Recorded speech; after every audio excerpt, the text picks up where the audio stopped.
আপনি কিভাবে বিশ্বাস করতে পারেন লামিশা হত্যার বিচার পাবে?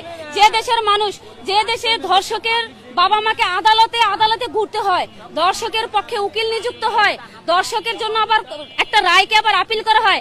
আসিয়ার হত্যাকারীর ফাঁসির রায় কার্যকর হয়েছে, সেই রায় আপিল বিভাগে এখন ঘুরতেছে ফাঁসি কার্যকর না হয়। তাহলে যে উকিল রায়টা আপিল করছে যে ফাঁসি কার্যকর না হোক, তাহলে কি ওর ইচ্ছা নাই, ওর ঘরে সন্তান নাই, তাহলে ও কেন করলো? আজকে 1 বছর পর্যন্ত আসিয়া হত্যা মামলার যখন ফাঁসি হয়নি তখন রামিশা হত্যা হয়েছে। রামিশা হত্যা গত 24 ঘন্টার মধ্যে 3টা মেয়ে হত্যা হয়েছে। আজকে সকালে একটা বার্থডে হয়েছে, নিউজ দেখলাম আরটিভিতে। কথা হচ্ছে বাংলাদেশ 92% মুসলিমের দেশ, স্বাধীন দেশ, এদেশে সরকার নির্বাচিত সরকার। 12 তারিখে এই দেশে সরকার নির্বাচিত হয়েছে, সুষ্ঠু নির্বাচনের মাধ্যমে এই দেশে সরকার হয়েছে। তাহলে সুষ্ঠু আইন প্রয়োগের মাধ্যমে কেন ফাঁসির রায় কার্যকর হবে না? কেন বিএনপির পক্ষ থেকে একটা লোক এখানে আসলো না? কেন স্বরাষ্ট্রমন্ত্রী এখানে এসে রামিশার বাবার মাথায় হাত দিয়ে বলতে পারলো না আপনার জন্য আমরা আছি? কেন আইনমন্ত্রী এসে বলতে পারলো না যে আপনার পক্ষে আমরা এই দেশের আইন সঠিকভাবে দিব?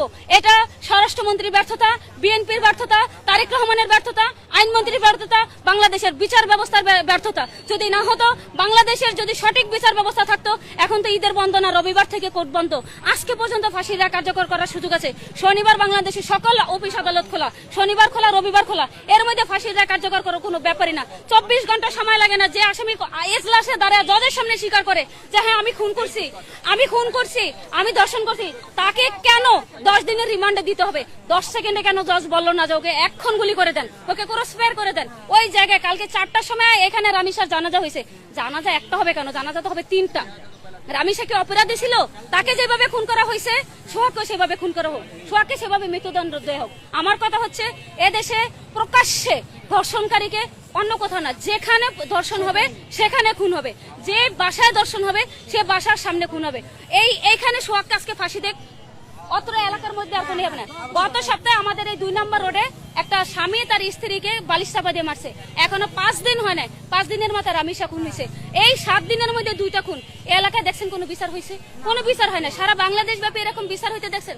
কোথাও বিচার হয় না। এখন বিচার যদি হতো তাহলে এদেশের মানুষ ভয় পেত। আমার কথা হচ্ছে যে দেশে আইন আছে, সংবিধান আছে, 156টা অনুচ্ছেদ আছে, আমাদের বিচার বিভাগ আছে, আমাদের আইনের স্বাধীনতা আছে, তাহলে কেন এখানে বিচার হয় না?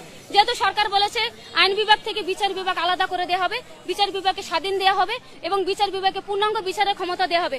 যদি এটা দেয়া থাকে, এটা বাস্তবতার প্রয়োগ থাকে, তাহলে কেন এখন পর্যন্ত রামিশা হত্যার বিচার হলো না? কেন আসিয়ার দর্শককারীদের এখনো ফাঁসি হলো না? এটা আমি স্বরাষ্ট্রমন্ত্রীকে প্রশ্ন করলাম, এটা আমি আইনমন্ত্রীকে প্রশ্ন করলাম। যদি পারে, তাদের যদি যোগ্যতা থাকে, সৎ সাহস থাকে, আমার এই প্রশ্নের জবাব প্রকাশ্যে দিয়ে যাবে।